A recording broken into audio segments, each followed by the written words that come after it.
咩面相嘅人容易生貴子？生貴子咧係指生到聰明、有成就、少年得志，比起父母咧更加有成就，能夠光宗耀祖嘅人。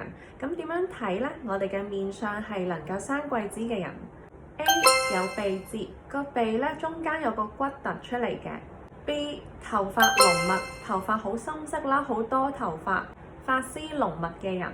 C 牙齒好大隻，笑起嚟咧隻牙好似兔仔牙咁，好大隻嘅牙齒。D 有臥蠶，眼睛嘅下邊嘅位置咧有臥蠶，白色好亮麗嘅。咁而家俾幾秒鐘時間你哋咧去揀一個你哋嘅答案，然後我就去開估啦。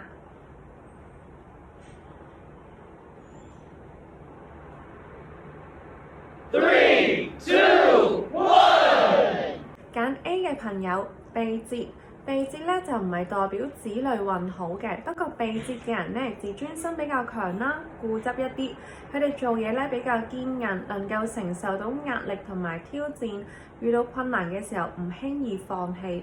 佢哋做嘢咧比較獨立嘅，喺中年嘅時候咧運勢比較有波折，特別喺感情方面，因為佢哋個性咧比較自我主義強，容易喺感情度咧容易同另一半啦有摩擦或者衝突嘅，但佢哋做嘢上嚟咧嘅抗壓能力咧、應變能力都比較強嘅。留意就係咧有鼻節嘅面相嘅人喺感情生活咧，因為容易有波折啊，同另一半相處咧唔係咁容易磨合到，特別喺中年嘅時候，40歲之後嘅時間啦，要多啲有耐性啦、包容啦，去維繫呢段感情。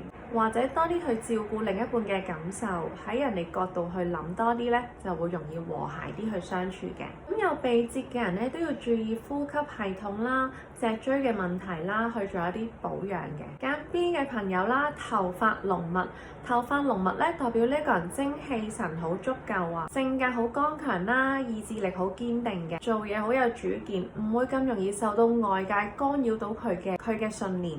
頭髮濃密、頭髮多嘅人咧，財運都會好啲嘅。佢哋具備賺錢能力，能夠累積財富。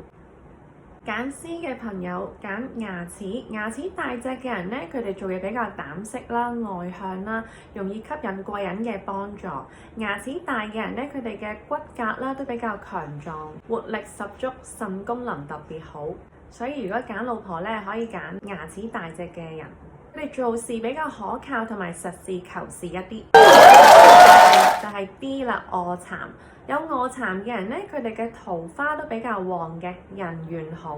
臥蠶明亮飽滿，好似嚴明熙媽媽咁樣，佢臥蠶係好明亮發光咁嘅。佢嘅仔女咧好聰明啦，好健康啦，同父母嘅關係都好融洽啦。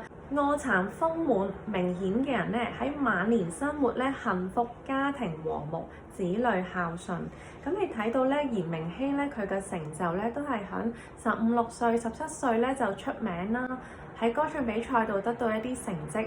咁你見到其實有臥蠶飽滿明亮嘅人咧，佢哋嘅仔女運咧都係真係聰明啲、成就高啲、少年得志嘅。